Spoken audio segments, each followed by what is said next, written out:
Welcome back to the second half of the Titans review, recap, and reaction here. We're still doing Doom Patrol, and this time we're going to go ahead and start off by introducing us to our antagonist for the episode, Dr. Niles Caulder. Basically what would happen if you took Professor X and removed his morality and made him a mad scientist. Who is this? Chief, I can explain. Later. I have a new patient.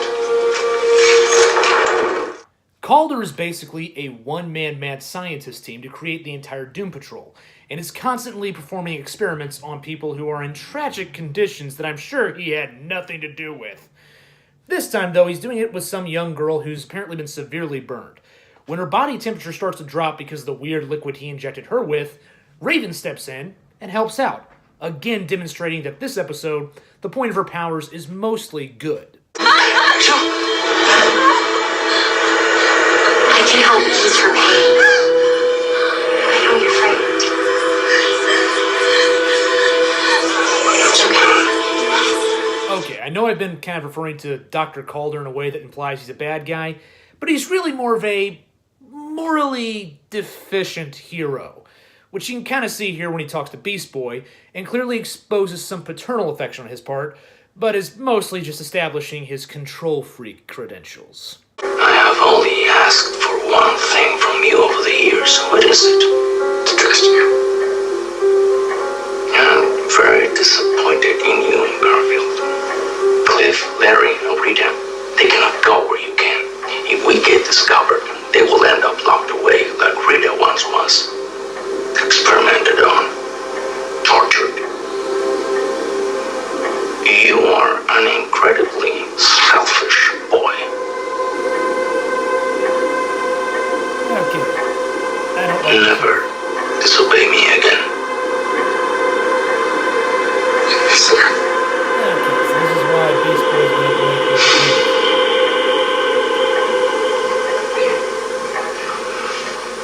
Garfield, I'm sorry I had to be so stern.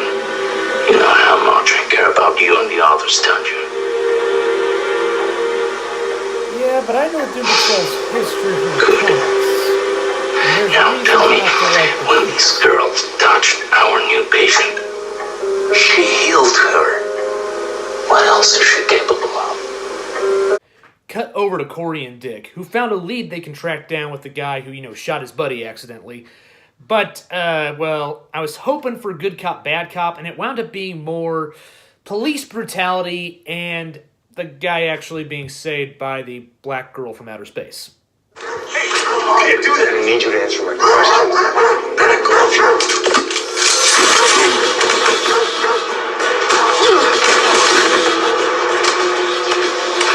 Did you see where the girl went? Answer me! You're a psycho.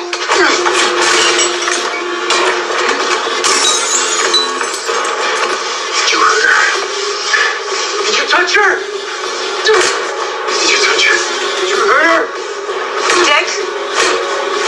Dick! Dick, stop! Daddy? Boom! Aha! Ow! Daddy!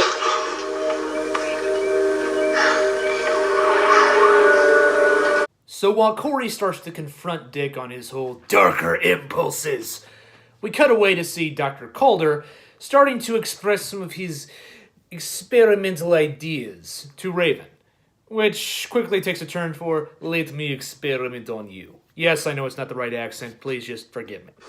I help people that others have given up on.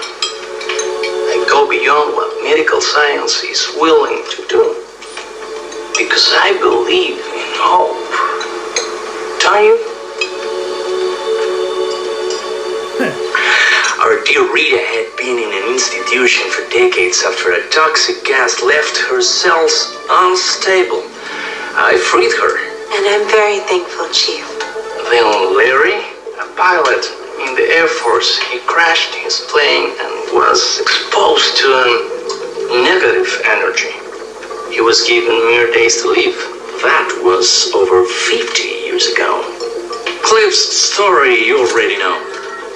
And finally, Garfield. He cured me. From what? A rare disease he contracted from an even rarer species of primate in the Congo Basin. Although the cure I administered had unforeseen side effects. Yes. Chief thinks that I can unzip my DNA and rearrange it. It took Unforeseen. me a while to figure it out, but So that's how you. But why? I don't know. He thinks it's psychological. Tigers have always been my favorite, ever since I was a kid. So you all just live here?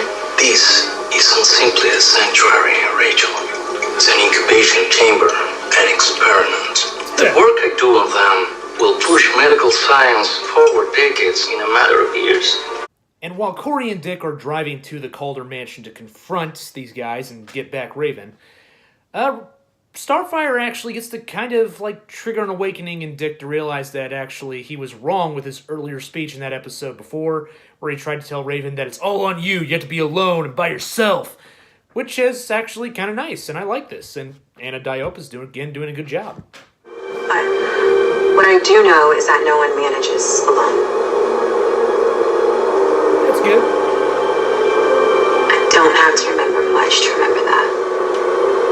Unfortunately for everyone involved, as Dick and Corey arrive at the Calder mansion, it turns out that Dr. Calder has convinced Raven to let him experiment on her, and as you can imagine, it doesn't go well. Particularly when she starts to, express her discomfort with the whole event, and Beast Boy tries to defend her, and things just kind of escalate from there. Yes, this ability you possess is likely tied to your nervous system. Trying to analyze it could trigger some physical movements. I don't want you getting hurt. Chief, are you sure about this? This is a relatively simple procedure given what I've dealt with before. Bring me my case. Why? What are you gonna do? You are here to assist me, Garfield. Not to question me. Understood? Yeah, but What I ask? For her. Yeah, this is the part that makes the Chief a little Please? more insane. And by a little bit, I mean a lot more insane. Bring me the case. Thank you, my boy.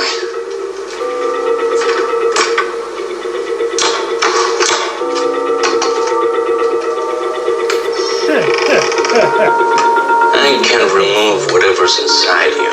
No. No, wait. I don't want to do this anymore. This is for your own good, my child. I promise you. Let me up. Please. Car. Please. Let me up. Sit down, Garfield.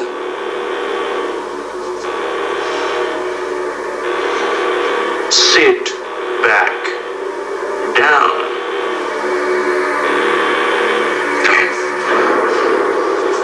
no.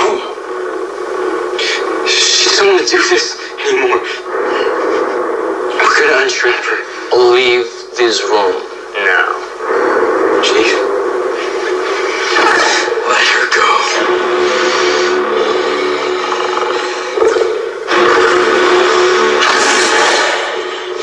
I need it.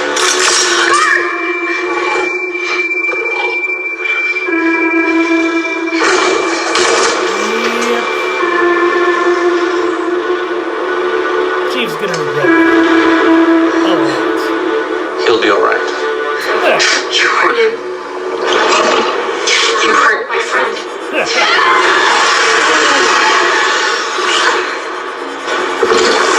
Now I'll fix you.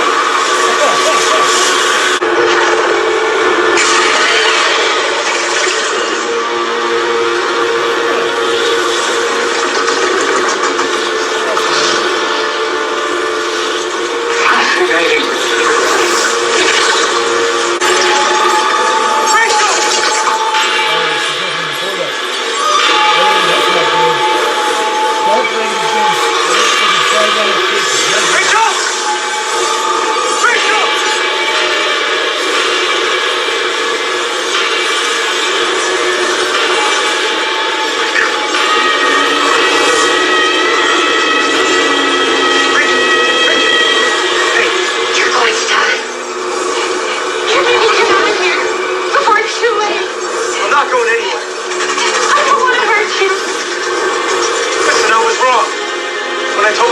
No. You're gonna leave.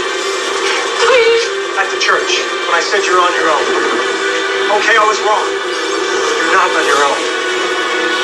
Okay, you have me. I'm here. I'm not going anywhere, okay? I'm not going anywhere. You're right here. Good news. Dick managed to talk Raven down from destroying the world and her temper tantrum at her friend being hurt. Bad news is Dr. Calder got his spine broke for hurting Beast Boy, which maybe doesn't qualify as bad news. But anyway, at the end of the day, the Doom Patrol decides that, you know what, Beast Boy probably belongs more with those guys than with us, which is pretty nice. Go with them. Go have a life. But the chief, his back is broken again. We'll take care of him. He helped us, Guard. No matter what, we owe it to Chief to help him now. Oh, maybe you guys can come. I mean, you don't have to hide anymore. It is what it is, kid. But you...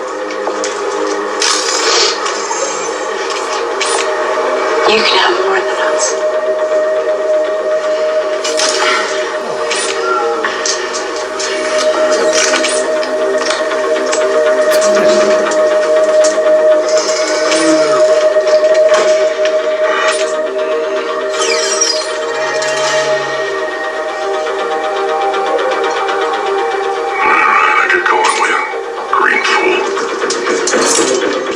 So that's this episode of Titans, Doom Patrol. Overall, it's again a pretty good episode. It's kind of like the Hawk and Dove episode, in that while we are moving the story forward for our main characters, the actual focus for this particular episode is kind of more on the guest starring team. If I had to say anything kind of about the style of Titans showed so far, it's that it seems a little schizophrenic that way. It wants to build a universe, and sometimes that works, especially with the three main members of the Titans who are not Robin. But it does kind of mean that we've kind of got this weird thing right now where Dick Grayson's story is so focused on his dark side having to be overcome that he's still kind of on the back burner. Hopefully, the way this episode had Starfire call him out on his darkness means that we'll actually move on a little bit and start to see him transform into more of the Dick Grayson we know and love. But this is a pretty good episode. Ryan Potter is a good Beast Boy. I will say that I think, Jeff Johns wrote this episode pretty well, and he is skilled at doing these whole crazy, kooky teams of the DC Universe and why you should like them. I do kind of detect that kind of issue he has with humor. He's not bad at it, but it's not really his thing. He does a great job with introducing the characters and having the plot of the episode move forward, but I am hoping that as time goes on, we get some more fun with Beast Boy, because that was one of my worries, and it's not necessarily taken care of yet.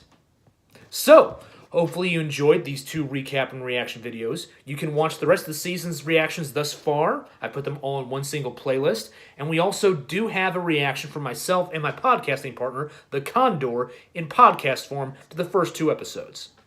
Thanks for watching. Catch us next week.